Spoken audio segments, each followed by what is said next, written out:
कनिका अपनी सास सरला, पति अभय, देवर प्रतीक और नई नवेली देवरानी ईशा के साथ रहती है। ऐसे ही एक रोज, अरे ईशा बहू, ये तूने कैसी रोटियां बनाई हैं? कनिका, तूने अपनी देवरानी को कुछ सिखाया नहीं क्या? मुझे तो समय ही नहीं मिला माँ जी, इसलिए मैंने ही इसे रोटियां बनाने के लिए कह दिया। लेकिन मैं जानती नहीं थी कि इसे खाना बनाना आता ही नहीं। अगर ये पहले पता होता तो मैं इसे ये काम बिल्कुल भी नहीं करने देती। पता नहीं क्या क्या करती रहती हो तुम। अब इस वक्त राशन और मेरा मूड दोनों का भी सत्यानाश हो चुका है। सॉरी माँ जी, अच्छी रोटियां बनाने की मैंने बहुत कोशिश की, पर मुझसे बन ही नहीं पाई। पर अगली बार से मैं ध्यान दूंगी। हाँ, ध्यान दूंगी नहीं, ध्यान देना ही होगा तुझे। ये तेरा मायका नहीं, ससुराल है ससुराल। यहाँ कोई आकर नहीं खिलाने वाला तुझे, बल्कि यहाँ तो तुझे सबको बनाकर खिलाना है। माना कि तू थोड़ी मॉडर्न है, इसीलिए तुझे खाना बनाना और घर के कामकाज नहीं आते। पर ये देख, तेरी जेठानी, ये भी तेरी तरह एकदम मॉडर्न है, पर घर गृहस्थी उतनी ही अच्छे से संभालती है।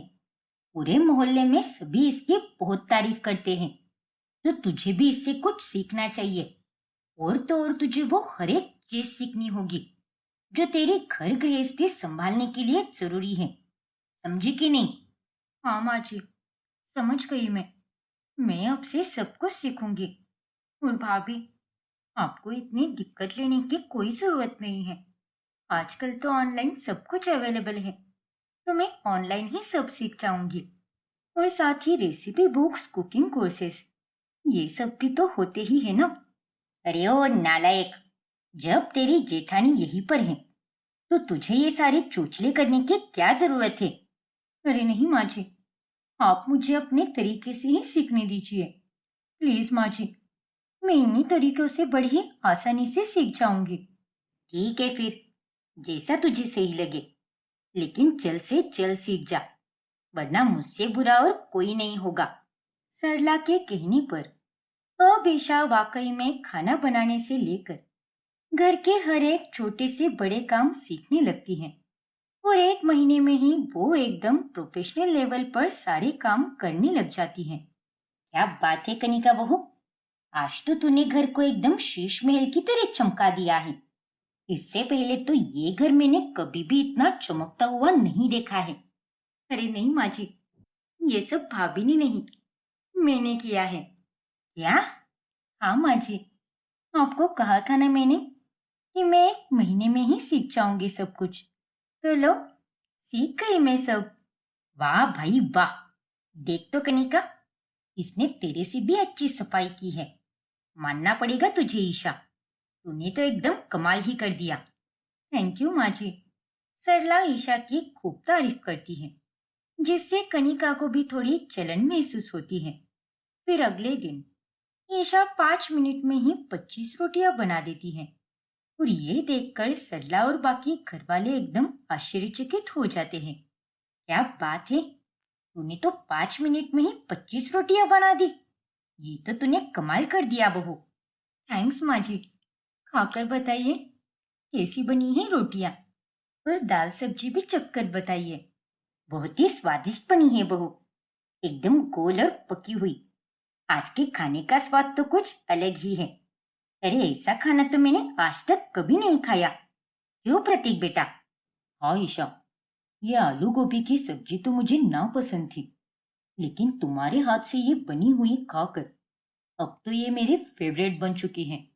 लेकिन ईशा, इतने कम समय में इतना अच्छा खाना कैसे बनाना सीखा तूने? वो भी अकेले ही? बस सीख गई भैया, मुझे कोई भी चीज सीखने के लिए ज्यादा समय नहीं लगता। बचपन से ही आदत है मेरी। ग्रेट ईशा, थोड़ा बहुत कनिका को भी सिखा दो कि इतना स्वादिष्ट खाना तुमने कैसे बना दिया। फिर कभी अगर तुम घर पर ना हो तो कनिका भी हमें ठीक इस तरह से ही खाना बनाकर खिला सकती है। सॉरी भैया, पर मुझे बिल्कुल भी नहीं लगता कि जिस तरह से ईशा खाना बनाती है उस तरह से खाना कोई और बना भी सकता है। हाँ, कॉपी जरूर कर सकता है, लेकिन हूबहू ऐसा स्वाद मिलना ये तो नामुमकिन है। वो तो है, और मुझे बहुत खुशी महसूस हो रही है। ये सब तूने एक महीने में ही करके दिखाया। और वैसे ही अपनी घर गृहस्थी को भी अच्छे से संभाल बेटा। हाँ माँ जी, ये खीर भी मैंने ही बनाई है। इस तरह से ईशा की हर कोई तारीफ करते रहता है। मोहल्ले में भी ये बात फैल जाती है कि ईशा सारा काम फटाफट कर लेती है। फिर एक रोज जब घर में पूजा होती है, तभी अरे कनिका बहू, तू दोनों सब्जी को देख ले, तब तक ईशा रोटियां बना देगी। ठीक है माँ जी। चलो ईशा, तुम रोटियां बनाना शुरू कर दो, तब तक मैं भी सब्जियां बनाना शुरू कर देती हूँ। अरे भाभी, आप सब्जियां बनाना देख लो, तब तक मैं हॉल एरिया को ठीक कर देती हूँ। फिर आपका होने के बाद जब रसोई खाली हो जाएगी, तब आकर मैं रोटियां बना दूंगी। अरे पर कमाल है, ये लड़की तो अकेले में रोटियां बनाना चाहती है, पर मेरे सामने नहीं। पता नहीं क्या बात है। बाद में ईशा अकेले में 10 मिनट में ही 100 रोटियां बना देती है। और ये देखकर कनिका के चेहरे की हवाइयां उड़ ही जाती हैं। बाप रे! अरे ईशा, तुमने 10 मिनट में ही 100 रोटियां बना दी। और ये सब तुमने कैसे किया? अरे भाभी, मैंने वक्त के साथ सब कुछ जल्दी जल्दी करना सीख लिया है। उसी दिन तो कहा था मैंने, याद नहीं क्या आपको? सबने बड़ी ही तारीफ की। तूने रोटियां इतनी जल्दी बनाई, और स्पीड के साथ क्वालिटी भी अच्छी थी। और ये देखकर तो और भी अच्छा लगा। पर फिर भी मेरा सर तो अभी भी चकरा रहा है। 10 मिनट में 100 रोटियां, यानी 1 मिनट में 10 रोटियां बनाई होंगी। पर कैसे? तू तो बस सोचती ही रह जा कनिका। ये लड़की तेरे आगे निकल जा रही है। वो भी ना सिर्फ फटाफट रोटियां बनाने के मामले में, बल्कि हर एक काम में।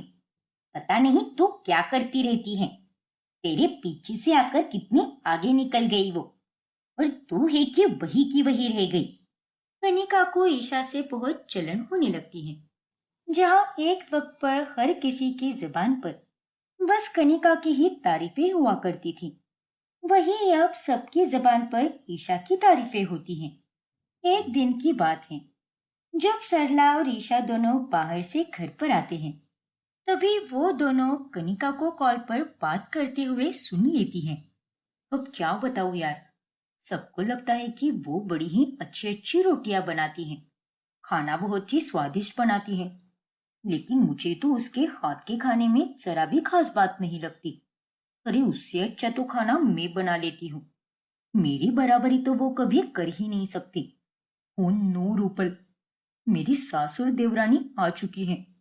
मैं तुझे बाद में कॉल करती हूँ। क्यों रे चल कुकड़ी, अपनी देवरानी की तारीफ तुझसे हजम नहीं हो रही क्या? जो तूने अपने अंदर की सारी जलन और भड़ास इस तरह से अपनी सहेली को बयां कर दी। अरे नहीं माँ जी, मैं तो बस ऐसे ही। हाँ हाँ, अब ये बहानेबाजी मत कर। सब समझती हूँ मैं। कोई दूध पीती हुई बच्ची नहीं हूँ। मैं तेरी सास हूँ। अरे तुझे तो मैंने कितनी अच्छी समझा था, लेकिन अब धीरे धीरे तेरे असली रंग बाहर उभर कर आ रहे हैं। अब कनिका को ईशा पर पूरी तरह शक होने लगता है। कुछ तो राज है ईशा का, वरना एक मामूली इंसान 10 मिनट में 100 रोटियां कैसे ही बना सकता है भला? मैं तो यहाँ 10 मिनट में कभी 10 रोटियां भी ठीक से नहीं बना पाती, और ये मैडम तो 100 रोटियां बना लेती हैं। मुझे पता लगाना होगा कि आखिर माजरा क्या है, क्योंकि ये मोहतरमा तो किसी के सामने भी नहीं बनाती। सब कुछ तो ये एकदम अकेले में करती है। फिर अगले दिन, हाय ईशा, कैसी हो तुम? एकदम बढ़िया भाभी। पर क्या हो गया? अचानक से आप इतनी स्वीटली क्यों पूछ रही हो? जबकि हम दोनों तो एक ही घर में रहते हैं। तो रातों रात मुझे क्या होने वाला है? फिर भी ईशा, तुम मेरी देवरानी हो, तो चिंता तो लगी ही रहती है ना। खैर, तुमने तो सब कुछ ऑनलाइन सीख लिया, पर मैं तो उस तरह से नहीं सीख पाऊंगी। इसीलिए मैं तुमसे खाना बनाना और रोटियां बनाना सीखने आई हूँ। चलो, अब तुम मुझे 10 मिनट में 100 रोटियां बनाना सिखा दो। क्या? हाँ ईशा, जरा मैं भी तो देखूं कि इतनी चटपट रोटियां तुम कैसे बना लेती हो, जिनका आकार और स्वाद इतना सही से होता है। माफ कीजिएगा भाभी, लेकिन मैं आपके सामने कुछ भी नहीं कर पाऊंगी। क्या? लेकिन क्यों ईशा? मुझे तो तुमसे ही सीखना है, क्योंकि मैं तो रोटियां ही क्या, घर के सारे काम एकदम कछुए की स्पीड से करती हूँ। पर अब मुझे भी तुम्हारी तरह घोड़े की तरह भागना है, एकदम 5G की स्पीड में सारे काम करने हैं मुझे। प्लीज सिखा दो ना। अब इतना भी क्या भाव खाना। देखिए भाभी, आपको सिखाने के लिए मेरे पास कुछ भी नहीं है, क्योंकि ये सब तो मैं एकदम नेचुरली करती हूँ। इतनी स्पीड में रोटियां बनाना, ये सब मुझे किसी ने भी नहीं सिखाया है। ये सब तो मैं यूं ही अपने आप कर लेती हूँ।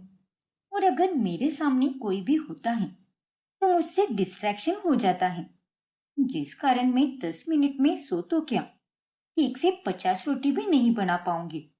इसलिए आई एम रियली सॉरी भाभी, मेरे पास आपको सिखाने के लिए कुछ भी नहीं है।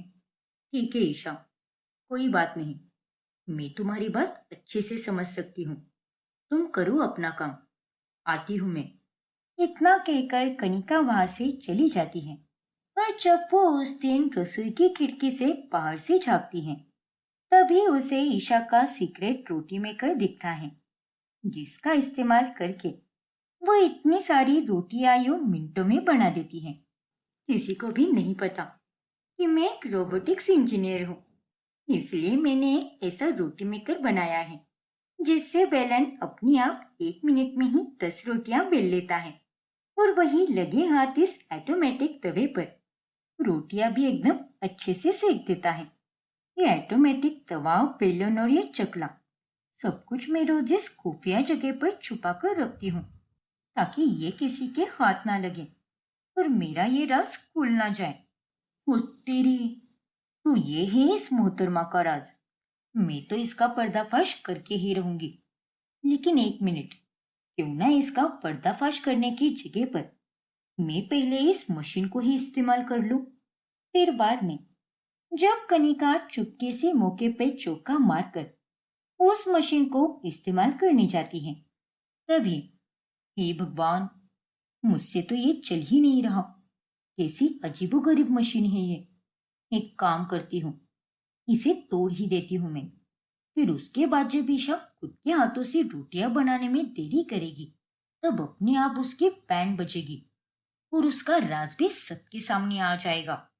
कनिका उस मशीन को बिगाड़ने जा ही रही होती है कि उतने में वहां पर सरला आ जाती है और उसके पीछे से ईशा भी आती है।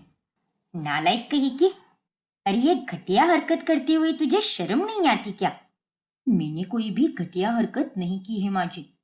ऐसी घटिया हरकत तो आपकी लाडली बहू ईशा करती है। ये तो हम सबको उल्लू बनाती आ रही है। ये देखिए, इस मशीन के जरिए ये 10 मिनट में ही 100 रोटियां बनाती है। आप तो इसकी बड़ी तारीफ करती हो ना। अब देखो, ये है इसके पीछे का राज। मैं जानती हूँ इस राज को। क्या? हाँ, तेरे से पहले ही मैंने इसे इस्तेमाल करते हुए देख लिया था, लेकिन मुझे इसमें कुछ भी बुरा नहीं लगा। अरे अगर ये लड़की इसकी मदद से ये रोटियां बना भी रही हैं, तो उसमें क्या गलत बात है? बाकी की सब्जियां, दाल चावल, वो सब तो वो एकदम मस्त ही बनाती है ना। सफाई, कपड़े धोना और घर के बाकी के काम भी ये एकदम बखूबी करती है। एकदम अच्छे से सीख गई है ये।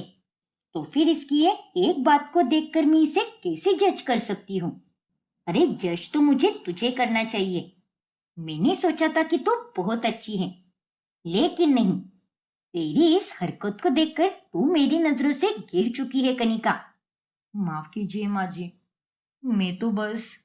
अरे अब सफाई मत दे मुझे। मैं तो बस इतना कहना चाहती हूँ कि मेरे यहाँ से जाने के बाद ये गृहस्थी तुम दोनों को ही संभालनी है। इसीलिए अपने मन में एक जलन और बुराई मत रखो और साथ मिलकर काम करो।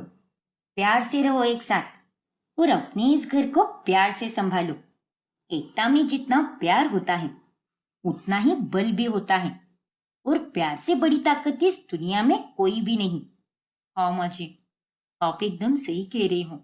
आपकी इस बात को मैं ध्यान में रखूंगी। And I am really sorry Isha. Please हो सके तो अपनी इस नालायक जेठानी को माफ कर देना। अरे नहीं भाभी, ये आप कैसी बातें कर रही हो? आप मुझसे बड़ी हो, इसलिए प्लीज आप माफी मत मांगिए।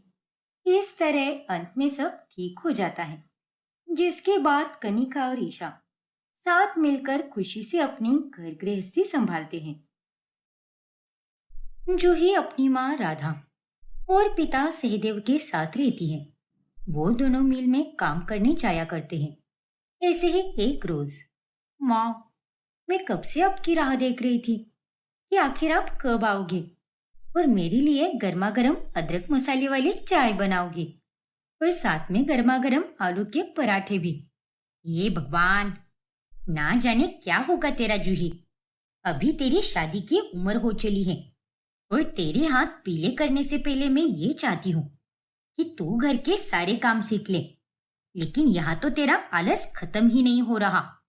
हाँ जूही बेटा, राधा बिल्कुल सही कह रही है। इतनी देर इसका इंतजार करने की जगह पर अगर तूने चाय पराठा बना दिया होता तो क्या बिगड़ जाता तेरा? पराठा ना सही, पर चाय तो बनानी आती ही है ना तुझे, या वो भी नहीं आती? क्या भी पापा, इतनी कड़ाके की ठंड है, इसमें मैं बिस्तर से बाहर नहीं निकलने वाली, इसलिए माँ ही सब बना कर देगी मुझे। लेकिन कब तक जूही बेटा? आज या फिर कल तुझे अपने ससुराल में तो जाना ही पड़ेगा ना, या वहां पर भी तू ऐसे ही बिस्तर में लेटी रहेगी दिन रात? हाँ पापा, मैं तो एकदम राजसी घराने की बहू बनूंगी, जहाँ पर हर वक्त मेरे आगे पीछे बस नौकर चाकर रहे और मैं वहां पर एकदम महारानी की तरह रहूंगी। अरे ऐसा ससुराल सिर्फ सपनों में ही मिलता है, हकीकत में नहीं, पागल कही की। देखना आप माँ, मेरा ससुराल तो सपनों से भी खूबसूरत होगा। फिर रात के समय जूही टूटते हुए तारे से सपनों जैसे ससुराल की विश मांगती है। फिर 2 दिनों के बाद अचानक से उसे एक अमीर घराने से रिश्ता आता है और उसकी शादी मोहन के साथ तय हो जाती है। और ये देखकर उसकी खुशी का कोई ठिकाना नहीं होता। हे भगवान, मुझे तो विश्वास ही नहीं हो रहा कि मेरी शादी एक अमीर घराने में हो रही है। विश्वास नहीं हो रहा तो अब कर ले बेटा। वैसे मैं भी बहुत खुश हूँ कि तेरी शादी तेरी इच्छा के अनुसार ही हो रही है और मेरा यही आशीर्वाद है कि तेरे ससुराल वाले तुझे हमसे भी ज्यादा प्यार दे। कुछ ही दिनों में शादी हो जाती है। फिर उसके बाद जब वो अपने कमरे के बाहर देखती है तो हर तरफ केवल बादल ही बादल होते हैं और ये देखकर वो बहुत घबरा जाती है। अरे ये क्या, ये मैं कहाँ पर आ गई हूँ? मेरा ससुराल बादलों में कैसे हो सकता है? नहीं नहीं, शायद मैं कोई सपना देख रही हूँ। कोई है? मोहन! अरे क्या हुआ जूही? देखो ना मोहन, हमारा घर उड़ रहा है, जरा बाहर देखो। हम हम बादलों के बीच में हैं। ओफो जूही, उसमें कौन सी नई बात है? हम तो शुरुआत से ही बादलों में रहते आ रहे हैं। तुम्हें मैंने बताया तो था ना। क्या? लेकिन ये कब बताया तुमने मुझे? मुझे तो कुछ याद भी नहीं आ रहा। लगता है तुम्हारी याददाश्त कमजोर हो गई है। चलो अब जल्दी से तैयार हो जाओ, नीचे सबके सब तुम्हारा इंतजार कर रहे हैं। क्या?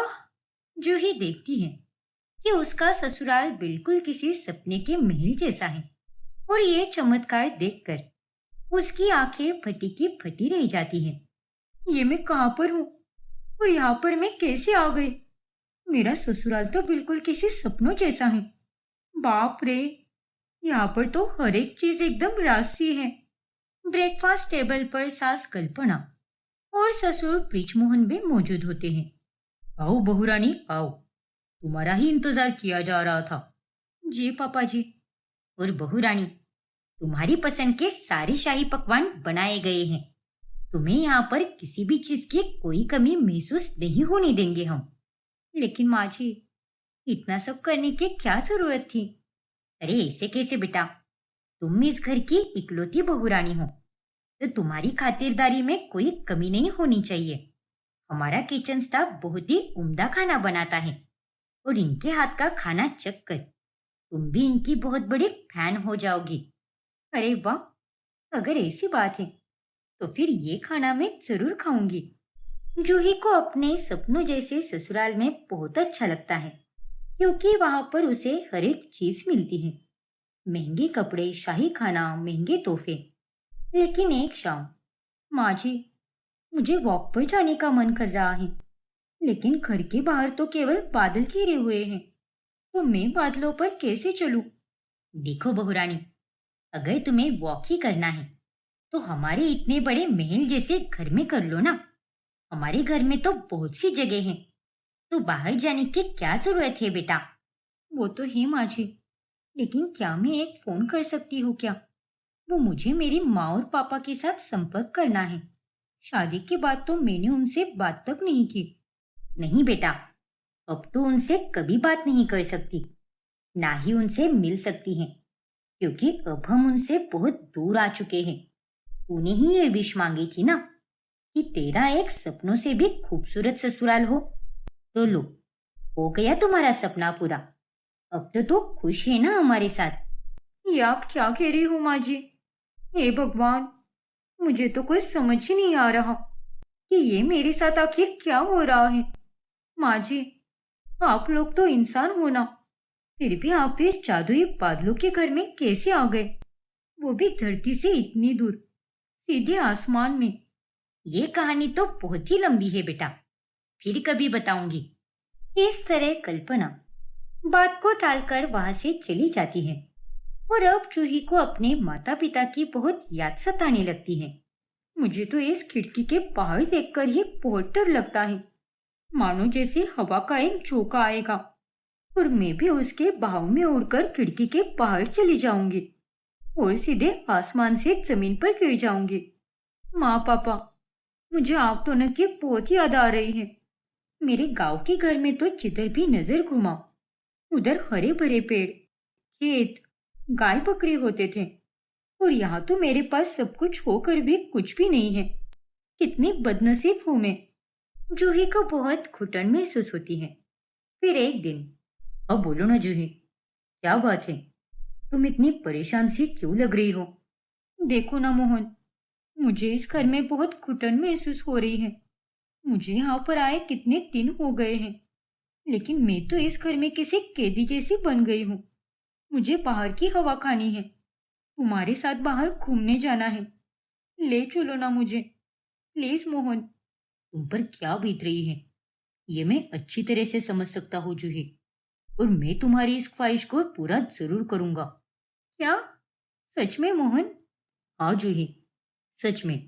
अब जूही बेहद खुश हो जाती है, और मोहन उसकी आंखों पर पट्टी बांधकर उसे अपने साथ लेकर जाता है, वो भी एक दूसरी सुंदर सी जगह पर। ये रहा मेरी तरफ से तुम्हारे लिए एक प्यारा सा सरप्राइज। अरे वाह मोहन, ये तो बहुत ही खूबसूरत है, लेकिन हम तो फिर भी बादलों पर ही हैं। जमीन कहाँ पर है? हाँ जूही, अब तुमने ही तो कहा था ना कि तुम्हें तो बस घर से बाहर निकलना है।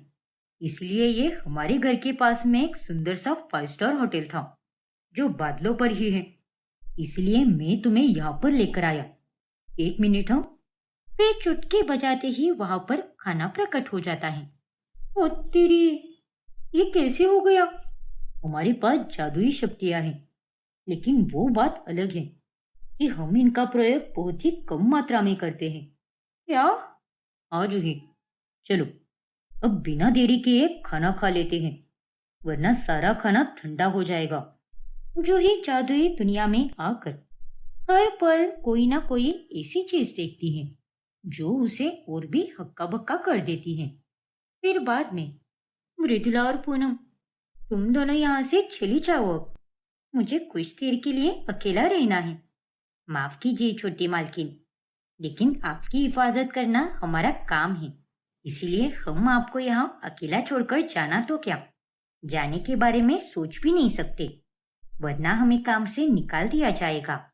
हाँ छोटी मालकिन, अगर आपको कहीं भी जाना हो, तो आप हमें साथ लेकर जाइए। हमें यही आदेश दिया गया है कि चाहे कुछ भी हो जाए, आपका साथ किसी भी हाल में हमें नहीं छोड़ना है। हे भगवान, ये सब तो नहीं चाहिए था मुझे। हर वक्त कोई ना कोई मेरे साथ होता ही है। मुझे अकेले में वक्त बिताने का बिल्कुल भी समय नहीं मिलता।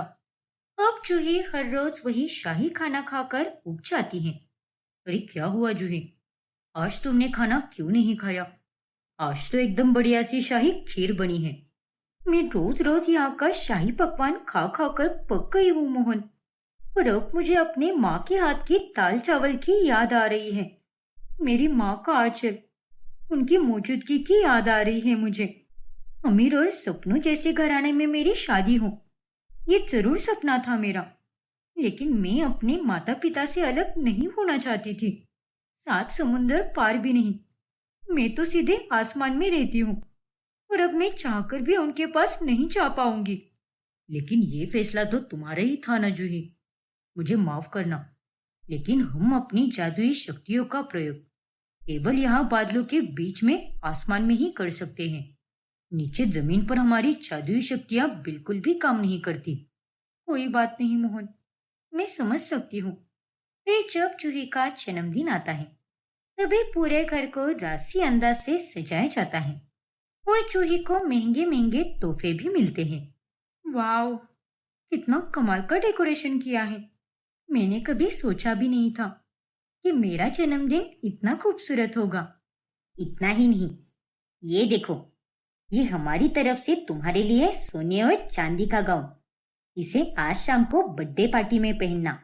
बाप रे, सोने और चांदी का गाउन, ये तो मैंने पहली बार देखा है अपने जीवन में। तुम इसे पहनकर और भी ज्यादा खूबसूरत लगोगी। Go for it Juhi.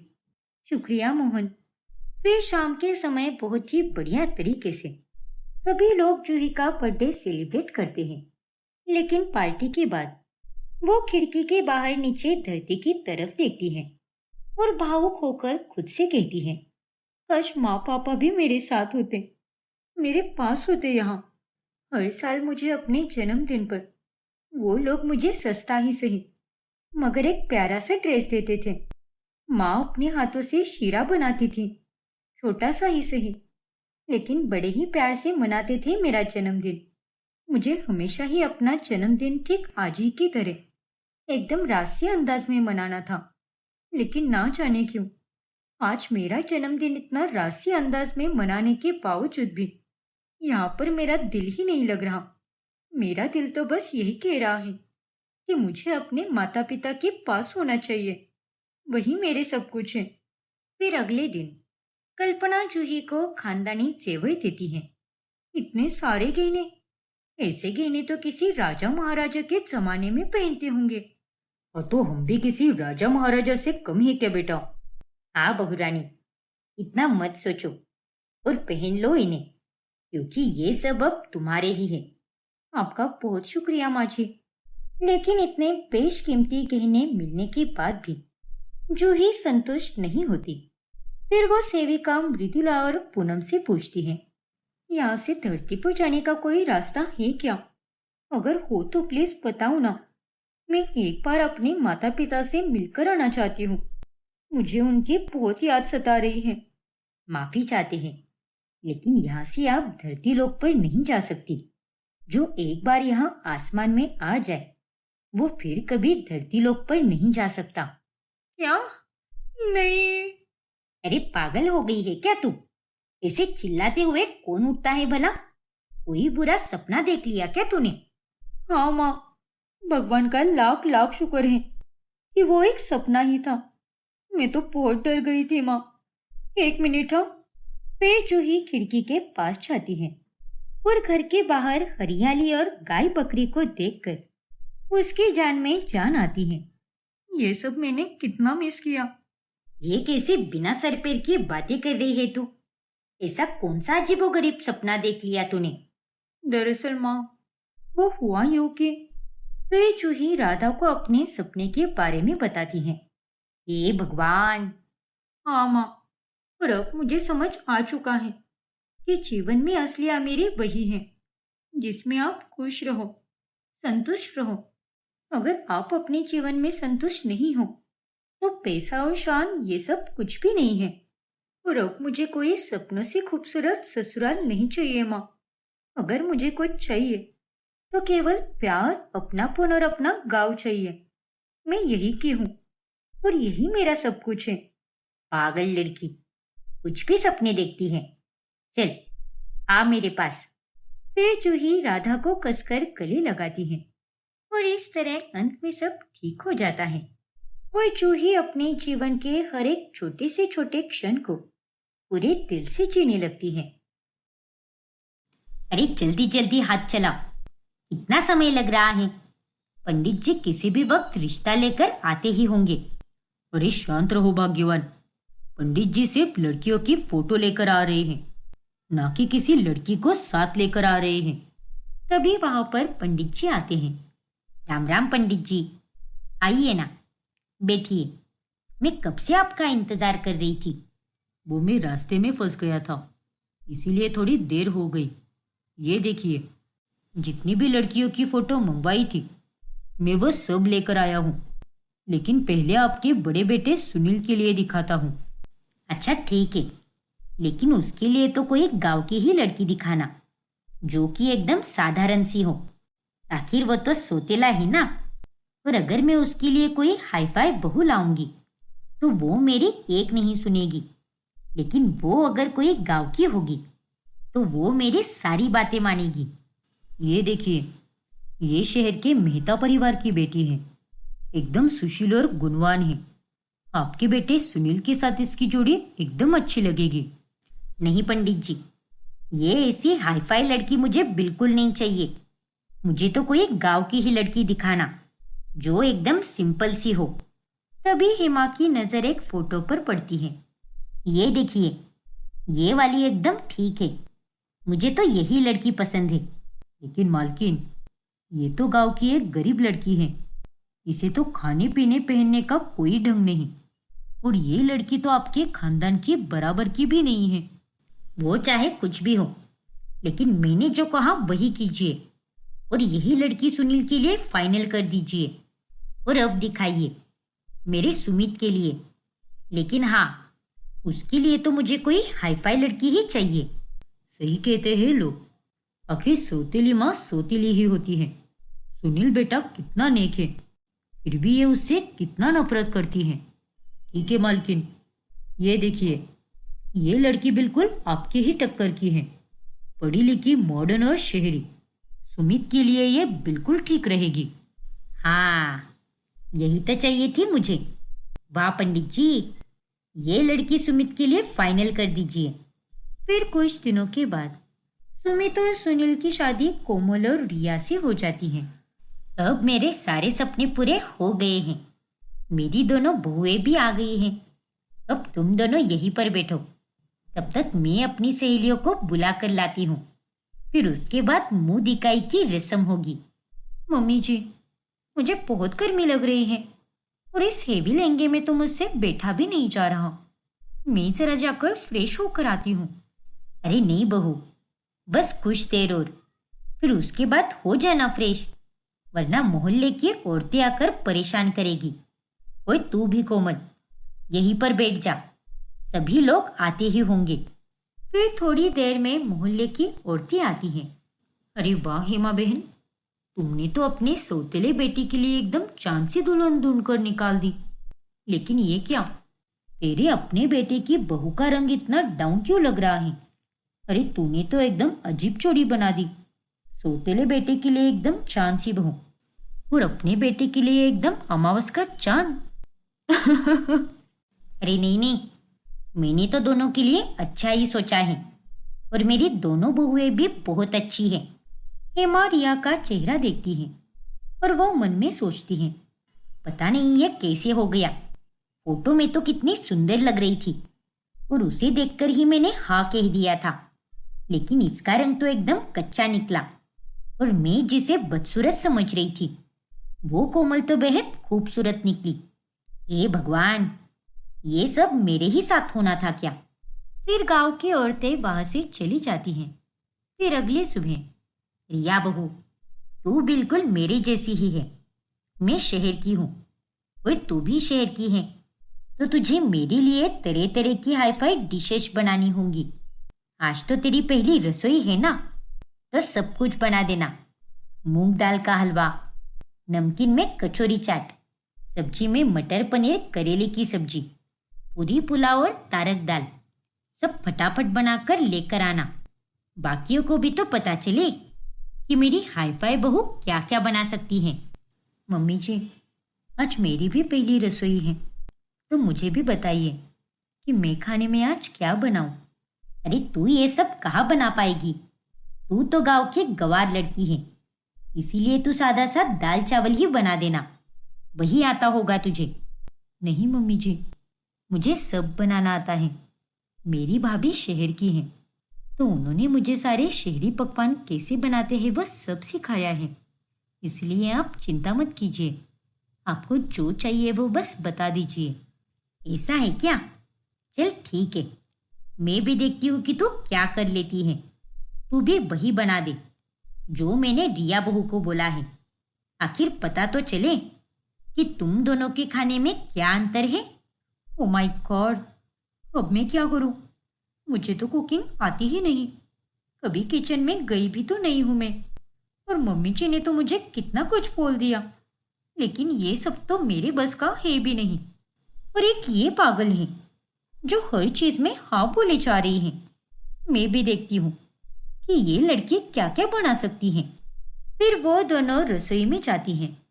My God, ये तो बहुत ही फास्ट निकली। इसने तो सब्जी भी काट ली और गैस पर भी चढ़ा दी। इतना तेज तो मैं भी नहीं कर सकती। जाने दो, यूट्यूब खोल लेती हूँ मैं, फिर उसी के ऊपर रेसिपी देखकर कुछ बना लूंगी। फिर रिया यूट्यूब निकाल कर खाना बनाने लगती है। अरे ये क्या रिया, तुम किस पर देखकर खाना बना रही हो? वो सब तुम नहीं समझ पाओगी, क्योंकि तुम गांव की हो ना। और ये एक टेक्नोलॉजी है जिसके चलते मैं तुमसे बेहतर खाना बना पाऊंगी। रिया की बातें सुनकर कोमल चुप हो जाती है और वो फटाफट सारे पकवान बनाकर रख देती है। मैंने तो सब कुछ इतनी जल्दी बना दिया, अब नहा लेती हूँ, फिर बाद में सारा खाना डाइनिंग टेबल पर सजा दूंगी। फिर कोमल नहाने चली जाती है। ओ माय गॉड, ये सब क्या हुआ? मेरा सारा खाना जल गया। मैंने तो सब कुछ बिगाड़ दिया। लेकिन इस कोमल का खाना बहुत अच्छा बन गया है, खुशबू भी बहुत अच्छी आ रही है। एक काम करती हूँ, उसका सारा खाना टेबल पर लगा देती हूँ, फिर सभी लोग यही समझेंगे कि वो खाना मैंने ही बनाया है। फिर रिया कोमल का खाना डाइनिंग टेबल पर लगा देती है। अरे वाह रिया, तू तो एकदम 5G की स्पीड से सब कर गई। और वो देखो, गांव की धीमी चाल वाली बहू, अरे उसने तो अभी तक कुछ भी नहीं लाया। तभी वहां पर किशोर आता है। अरे वाह, ये तो एकदम टेस्टी लग रहा है। लगता है खाने में भी बहुत स्वादिष्ट बना होगा। अरे पापा, स्वादिष्ट क्यों नहीं होगा? आखिर इसे मेरी हाई फाई वाइफ ने बनाया है। शहर की है वो, और ऊपर से पढ़ी लिखी भी है। फिर किशोर खाना खाता है। तभी, वाह बहू, तूने तो एकदम कमाल ही कर दिया। अरे ये खाना तो बहुत ही स्वादिष्ट बना है। हाँ बहू, और वो एक कोमल बहू है, उसने तो अभी तक कुछ बनाया ही नहीं होगा, बस दिखावा करने के लिए ही हाँ बोल दिया होगा। देखो कैसे खाली हाथ आ रही है वो। तभी वहां पर कोमल आती है, लेकिन वो कुछ भी नहीं कहती। फिर बाद में, ये सब क्या था रिया? तुमने सबसे झूठ क्यों बोला? ये खाना मैंने बनाया था, और तुम तो यूट्यूब पर देखकर खाना बना रही थी ना। देखो कोमल, मेहनत करने से कुछ भी नहीं होता, दिमाग लगाना चाहिए। तुम सारी मेहनत करती रही और सारा क्रेडिट मैं लेकर गई, इसी को कहते हैं दिमाग। रिया हंसते हुए वहां से चली जाती है। देखते ही देखते 1 महीना बीत जाता है। कोमल घर का सारा काम किया करती है, लेकिन सारा क्रेडिट हमेशा रिया लेकर चली जाती है। फिर एक दिन, देखो रिया बहू, तुम्हारी बुआ सास आ रही है। बहुत दिनों बाद आ रही है वो यहाँ पर। जब तुम्हारी शादी हुई थी तब तो वो आउट ऑफ इंडिया थी, अभी अभी लौटी है वो। और आज सुबह ही कॉल आया है कि वो यहाँ पर किसी भी वक्त आ सकती है। देखो रिया, तुम मेरी फेवरेट बहू हो, इसलिए तुम बुआ सास का दिल जीत लेना। वो बहुत पैसे वाली हैं, क्योंकि तुम अगर उन्हें पसंद आ गई तो वो तुम्हें अच्छा खासा इनाम देगी। सच में माँ जी, बुआ जी आ रही है? ये तो बहुत ही खुशी की बात है। अरे लेकिन तुम इसमें खुश क्यों हो रही हो भला? तुम तो ढंग का खाना भी नहीं बना पाती, और वो तो बाहर रहती हैं, इसीलिए उन्हें सिर्फ हाई फाई खाना ही पसंद आता है। तुम जैसी देहाती गवर का बना हुआ खाना वो छुएगी भी नहीं। इसीलिए ध्यान रखना। और रिया बहू, तुम बुआ जी का ख्याल रखना। जी मम्मी जी, मैं उनका ध्यान अच्छे से रखूंगी। इतना कहकर हेमा वहां से चली जाती है। बुआ जी को आने में तो अभी बहुत समय है। तब तक मैं ब्यूटी पार्लर चली जाती हूँ। बहुत दिन हो गए हैं, हेयर वॉश भी किया नहीं है मैंने, तो स्पा ही करा लेती हूँ। फिर रिया वहां से निकल जाती है और थोड़ी ही देर में बुआ जी आती हैं। अरे बहू, कहाँ रह गई तुम? जी बुआ जी। बोलिए ना।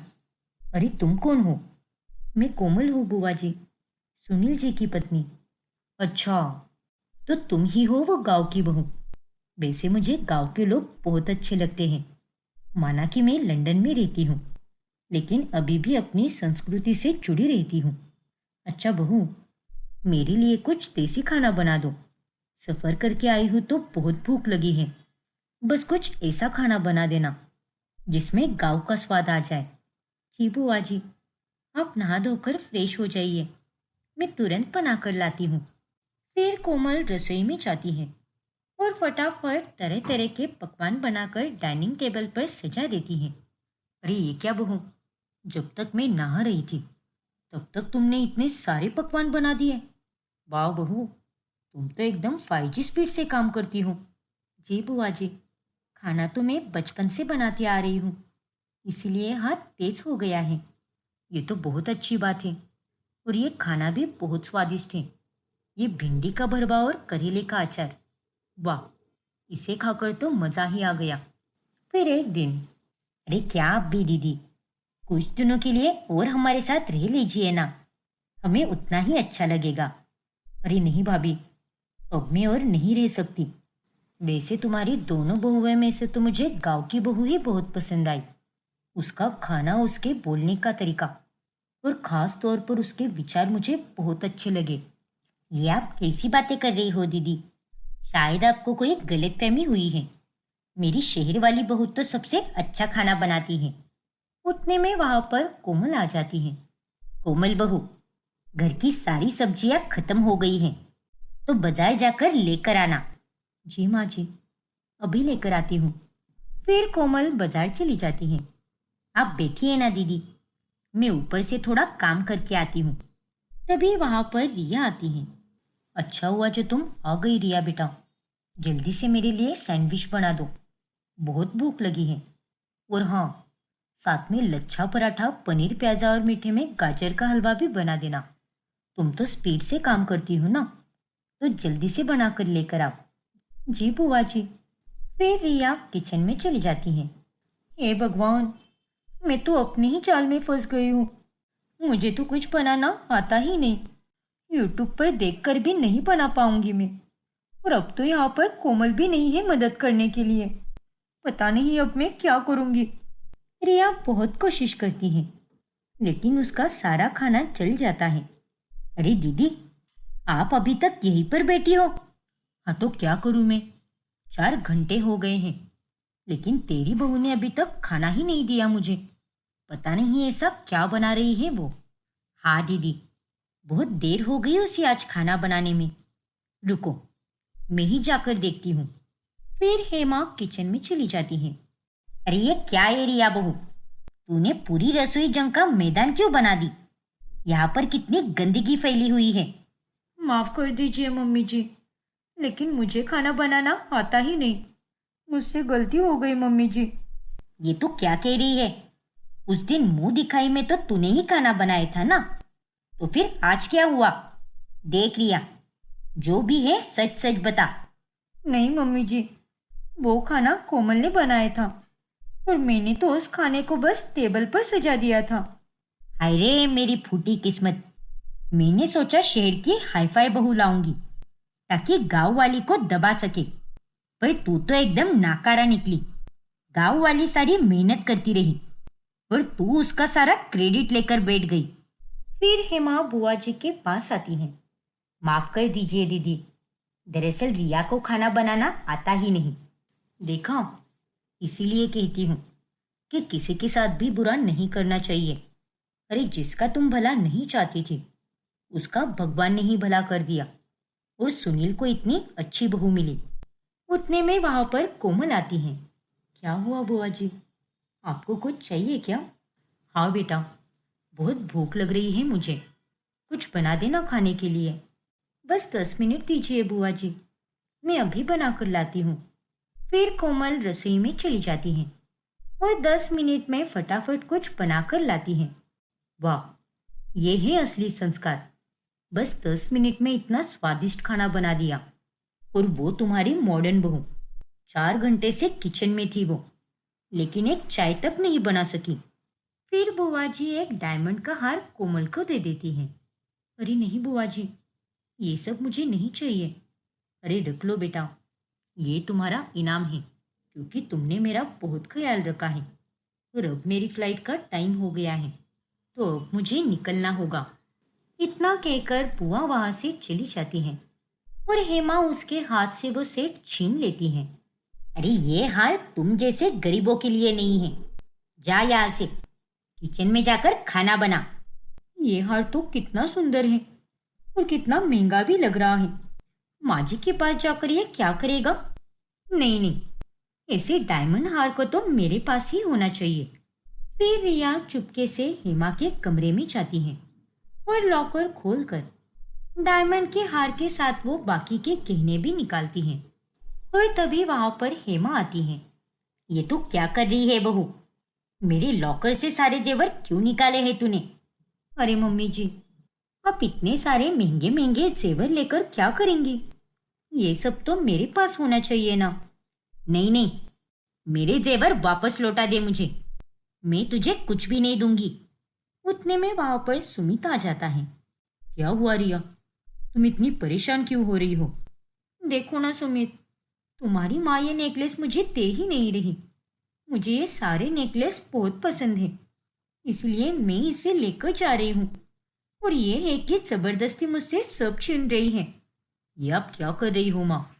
ये आपकी बहू है, और वैसे भी जब तुम मरोगी तो उसके बाद ये सब इसी का होगा ना। तो ये अभी ले रही है तो इसमें क्या दिक्कत है? ये तो कैसी बातें कर रहा है? माना कि मैं तुमसे हमेशा प्यार करती आई हूँ, लेकिन मैं ये हार कभी किसी को नहीं दूंगी। मुझे मेरे जेवर वापस चाहिए। रिया हेमा को जोर से धक्का देती है, जिसके कारण वो नीचे गिर जाती है। हाय रे मेरी कमर, कितना दर्द हो रहा है मुझे। हेमा की आवाज सुनकर सुनील वहां पर आता है। क्या हुआ माँ, आप ठीक तो हो ना? और ये क्या बदतमीजी है सुमित, तुमने माँ को धक्का क्यों दिया? देखिए भैया, माँ जबरदस्ती कर रही थी। अगर ये सारे जेवर रिया को पसंद है तो इसमें माँ को ऐतराज क्यों है भला? मैं कुछ नहीं जानता, ये सारे जेवर रिया ही रखेगी, मुझे माँ से कोई मतलब नहीं। तुम्हें शर्म नहीं आती क्या? बचपन से ही माँ ने तुमसे कितना प्यार किया है, और आज तुम माँ के साथ ऐसा व्यवहार कर रहे हो, और ये बहुत गलत बात है। देखो सुमित, अब तुम ही बताओ कि तुम्हें क्या चाहिए, माँ या बेबी? किसी एक को ही चुनना होगा तुम्हें। ऑफ कोर्स रिया, इसमें चुनने वाली क्या बात है? मुझे तो मेरी पत्नी ही चाहिए। फिर सुमित रिया को लेकर चला जाता है। मुझे माफ कर दो बेटा, मुझे पता नहीं था कि मेरा खुद का बेटा इतना अंधा हो जाएगा। मैंने तुम्हें कितना दुख दिया। मैंने आज तक तुमसे कभी प्यार से बात तक नहीं की, और आज तुम ही मेरे लिए लड़ गए। माना कि तुम एक सौतेले बेटे हो, लेकिन मेरे अपने बेटे से तुम कई गुना ज्यादा अच्छे हो। अरे तुमने तो आज तक मुझसे कभी ऊंची आवाज में बात तक नहीं की, क्योंकि मैं आपसे बहुत प्यार करता हूँ माँ, और मैं आपको कभी कुछ भी होने नहीं दूंगा। फिर बाद में, कोमल, माँ को बहुत चोट लग गई है, तो तुम उसकी थोड़ी मालिश कर दो ताकि उनकी कमर ठीक हो जाए। जी सुनील जी, जरूर करूंगी। फिर कोमल हेमा की कमर की मालिश करने लगती है और कुछ ही दिनों में हेमा ठीक हो जाती है। जिसके बाद हेमा सुनील और कोमल को अपने बेटे और बहू के रूप में अपनाने लगती हैं और वो उनके साथ प्यार से रहने लगती हैं।